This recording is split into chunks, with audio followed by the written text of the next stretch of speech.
God no, I'm on the I'm on the Mixtape flavors.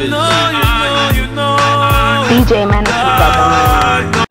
Dropping the flavor. 1 to 2. It's DJ Menace. I'm so special, I'm so special, so special, so special. That's why I'm strapped with my 45 special. Boy, I pre-mix the girl and they want chase like petal. Tanja, I'm so special, I'm so special, so special, so special.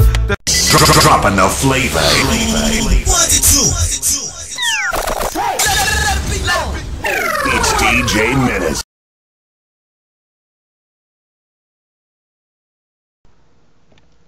Okay, now on the point of the police chief not allowing the police officers to work outside the club as security, that was when the old chief was in and he had left, and then the new chief came in and they switched it back. Okay. So they were allowing the police officers to work. They actually worked across the street at one of the clubs close to me and this and that. So, you know, I wanted them to work for me. But at that point in time, it was like they didn't like me, or they didn't like my business, or they didn't like my patrons, which I think was the real thing, because you know, we had a very diverse crowd, but you know, it was frequented by a lot of minorities, blacks, Puerto Ricans. You know, there was white people. It was mixed, but I think the race thing had a lot to do with it. Because they just treated my customers, they treated me, you know, like we were lower than like the lowest of low. Like, you know, we're people too. You know what I mean? I'm not a racist person. I get along with everybody. Right. So I didn't understand that, but I went to a city council meeting because I knew they were allowing the police officers to work at the clubs again, and tried to reach out and you know, help me. You know, help. I'm not asking for it for free. I'll pay for the security. So I went to the city council meeting, brought it up, and then got in kind of a heated argument with the chief of police, Roger McLean. And he basically didn't want to hear anything I had to say.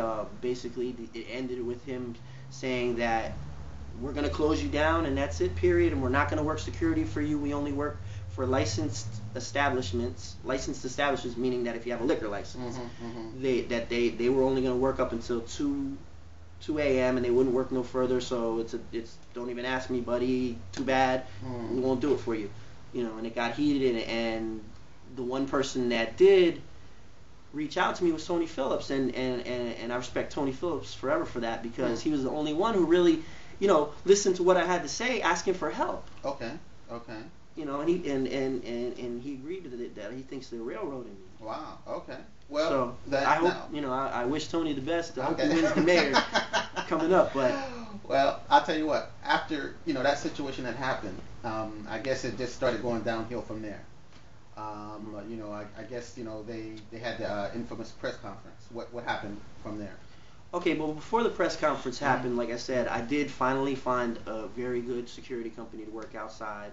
It was a former Allentown police officer for over 20-some years. He had his own company, and they took over, and they did a fabulous job. But they were already the city, and whoever was targeting my business was already deep into trying to close me down. So it didn't matter what I did, or to correct things. I could see if I was the type of guy who had a club with 300-400 people and paid 5 security guards or something. But I spent $2,000-$3,000 sometimes a weekend on security alone. So I wouldn't call that a neglectful person who's not trying to improve things. Right. Do you know what I mean? But anyway, it was too far. It was too far in the process already that they already decided what they were going to do, and then they held a press conference in front of the nightclub where the mayor got up and took all the credit for closing me down, and said at the podium that they've tried to work with the owners of the nightclub and blah blah blah. Well, he didn't even know who I was. There's only one owner, and it's me. Right. And I was 5 feet away from him at the press conference, standing there listening to him saying, and I actually, to this day, I wish I would have said something in front of the cameras, because I think it was a live on TV type interview thing, and he kind of would have looked stupid if I would have said, well, how do you say that when you don't even know me? But I bit my tongue and I waited, but the guy didn't know me. I mean, if I don't know why he was taking credit that he tried to work with, it's politics, I guess. Right. So they pretty much, you went to court. Unfortunately, you were shut down. But you know, I guess what people don't see is that you've done a lot of good things in the community. You know, we did the Thanksgiving dinners for the homeless. We participated in Upward Bound Allentown, which was your event. Yeah.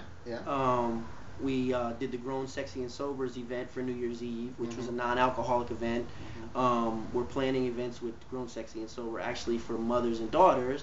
I'm trying to think of what else we did. I remember the Stop the Violence. We did the Stop the Violence. I mean, there's things that we've done, but I'm not looking for credit. I'm not that type of person that I'm looking for a pat on the back. I did those things to help the community because this is the community I live in. This is the community. I mean, I own homes in this community. I own buildings. You know what I mean?